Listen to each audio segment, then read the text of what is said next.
former Twitter executives tell Congress in this weaponization of government hearing, we didn't meddle in the 2020 elections, and also we need to do more of it. So, you getting that?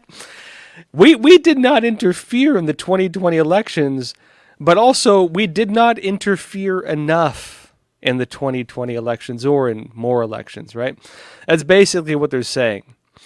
It says Republicans on the House Oversight Committee confronted several Twitter, and I'll show you some videos in a minute. We'll go into this. Confronted several former Twitter executives on Wednesday about their censorship activism and election meddling, specifically the big tech company's suppression of the New York Post's legitimate reporting about Hunter Biden's laptop. Twitter led big tech companies and corporate media in throttling the news of the Biden family's deep corruption mere weeks before the 2020 presidential election. And James Clapper is actually coming out now and being like, because remember that he was former CIA director. He's coming out now and being like, oh, well, we thought that it might have been Russian disinformation. And so, of course, he and others wrote this whole piece claiming it was Russian disinformation.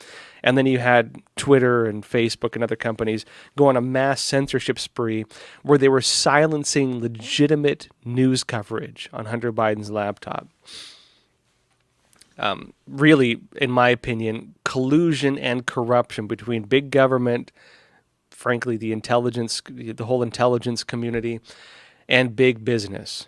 That was used to alter the outcome of the 2020 election. Remember, just on polling data, the Hunter Biden laptop scandal would have flipped the election if we just go by polling data. If you write off election fraud, right? Now it says the decision, as the recent release of the Twitter files under Elon Musk's further exposed, was motivated by partisanship. In other words, by politics, political interest, not Twitter policy. It says, as committee chairman Representative James Comer made clear at the beginning of the hearing, the oversight questioning on Wednesday was about exposing the relationship between big tech companies like Twitter and corrupt partisan federal agencies like the FBI. It says, which tried its best to kill scrutiny of the Biden family business ahead of the 2020 election. There's a quote here from Comer. He says, Twitter's employees made censorship decisions on the fly, often not following the company's own publicly stated policies.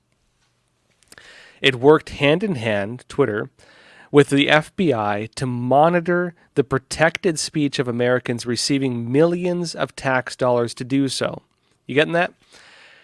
The Biden administration, well, actually it was Trump at this time, but under the FBI, right? Well, actually later too, this was following that, and ahead of it and following it. The FBI was paying people at Twitter your tax money, the money you pay every year to the government or taking a paycheck every month. Part of that money was going to pay people at Twitter to monitor you, to watch what you're saying on the internet, and then to use that to censor people who are talking about, in many cases, legitimate, factually accurate information that was against the political interest of the individuals, both at the FBI and at Twitter, who did not want you to speak the truth. And they censored you, using your money to do it. And it says, this is Comer stating, quote, Twitter, under the leadership of our witnesses today, was a private company with the federal government used to accomplish what it constitutionally cannot: limit the free exercise of speech. The government can't do it. A private business debatably can. And government found that it could manipulate, like a hand in a glove, right? A private business to do things that it does not have the legal right to be doing. In this case, taking away your right of free speech. Says some Democrats tried to pivot the hearing away from its purpose by inviting surprise witness Anika Navaroli, a member of Twitter's censorship team, who was hailed as a hero. So censorship was heroic, they say, right? hailed as a hero after she helped the weaponized Jan 6 committee advance its anti-free speech agenda to testify about Twitter's need for more censorship. Now, keep in mind, they withheld serious video evidence, right? They withheld serious video evidence of what actually took place on January 6th. The Jan 6 committee, being led by the Democrats, was even altering video evidence, including removing audio that was necessary to understand the context of what you were watching. For example, individuals who were accused of assaulting police while falling on top of them, who could be heard on audio saying, "Oh, I'm sorry, let's get up together," where they're suggesting they're trying to help the police officer up and saying it was an accident. They had to remove that audio to remove the context where the people looked like good guys in order to frame them as bad guys. That type of stuff, right?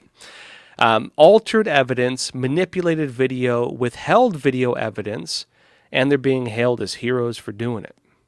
Watch my documentary, The Real Story of January 6th, to learn what really happened on January 6th, and stay tuned for part 2. Well in the works right now, which Joe Hanneman's more involved with that than I am this time. Joe was the guy I did the last documentary with, by the way. And there's more here, folks, and then I'll show you some videos. This is Daily Caller. Yes or no? Nancy Mace, and I'll show you the video where she talks about this. Nancy Mace presses ex-Twitter censor on collusion with government.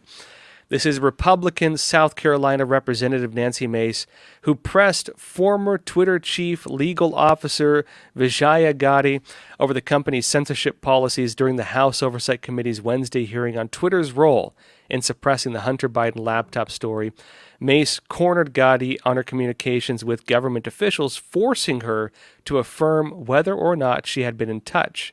And she said, "Did the U.S. government ever contact you or anyone at Twitter to moderate certain tweets, yes or no?" And let me show you this as well, a video of her. She was also actually asking them about why they were censoring actual medical doctors when none of them were actually qualified to be doing that. Let me show you a video of her talking. I have another tweet by someone with a following of a full 18,000 followers. This person put a chart from the CDC on Twitter. It's the CDC's own data, so it's accurate by your standards. And you all labeled this as misleading. You're not a doctor, right, Ms. Gadde? No, I'm not. Okay. What makes you think you or anyone else at Twitter have the medical expertise to censor actual, accurate CDC data? I'm not familiar with these particular situations. Yeah, I'm sure you're not. But this is what Twitter did. They labeled this as inaccurate. It is the government's own data. It's ridiculous that we're even having to have this conversation today. It's not just about the laptop. This is about medical advice that expert doctors were trying to give Americans because social media companies like Twitter were silencing their voices.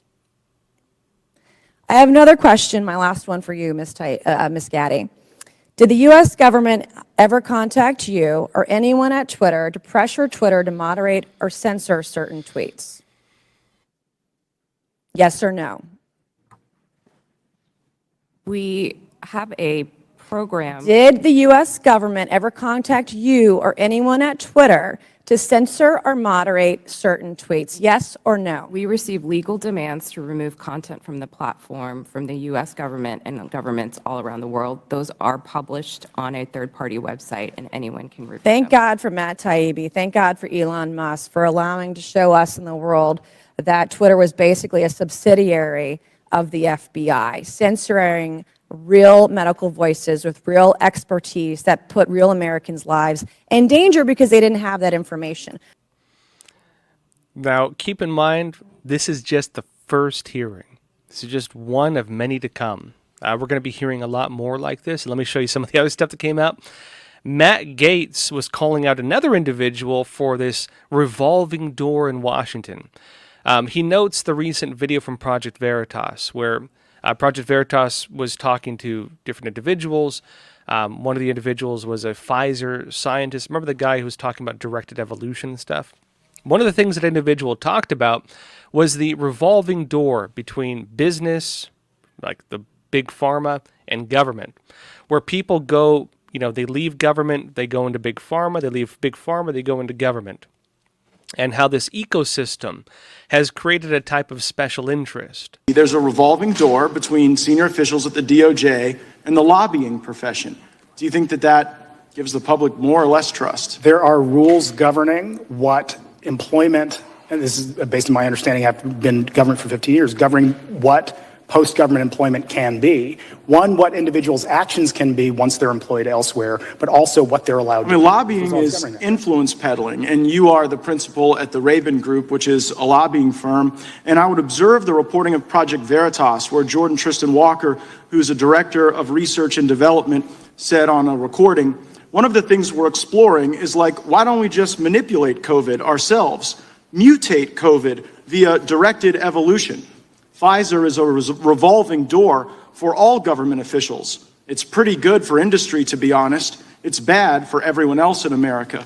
Pfizer is one of the clients of the lobbying firm that you're a principal of, isn't it? I do not represent Pfizer. I do not know, sir. You're a principal of the Raven Group, right? No, that is correct. Mr. Chairman, I seek unanimous consent to enter into the record the clients of the Raven Group, which include Pfizer. Without objection. Not just Pfizer, but Google as well. And in response to the Twitter files, we saw a statement come from the FBI where they said correspondence between the FBI and Twitter show nothing more than examples of our traditional, long-standing, and ongoing federal government and private sector engagements. Are there such engagements between the FBI and Google?